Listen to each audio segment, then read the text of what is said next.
Nova Scotia has launched a new action plan to better support the 2SLGBTQIA plus community. NDP MLA Lisa LaChance says the needs are broad and require meaningful action from the province. The action plan talks a bit about, access to general health care. So lots of Nova Scotians struggle with access to primary care.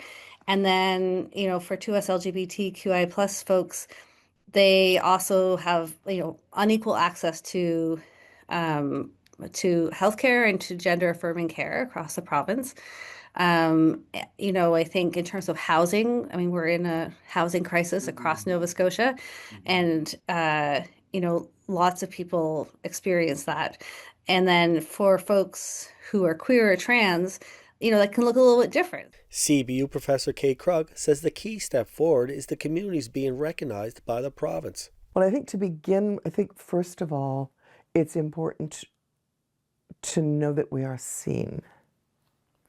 And so I think in part the benefit is that there's a recognition that we have, that the community itself exists and has needs that are not being addressed necessarily by the system as it currently stands. Pride Health Manager Mackenzie Dean says province-wide support is critical to meeting the community's needs. More resources for that existed in Halifax or in other larger centres.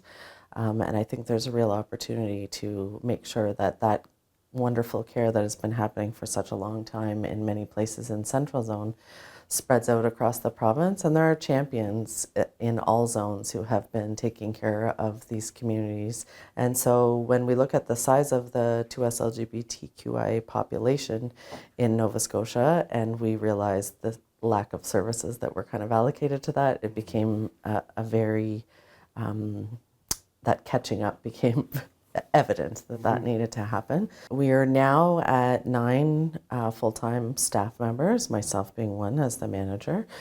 We have 2 interprofessional practice educators. We have 2 health navigators.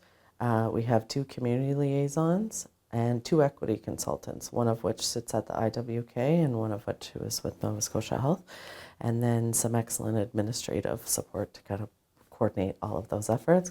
We're also located across the whole province. So my team is, some are in Western Zone, some are in Central, some are in Northern, and some here in Eastern Zone. So that's a real bonus in terms of, how we build this better future that has a provincial scope, that the voices from across the province are included.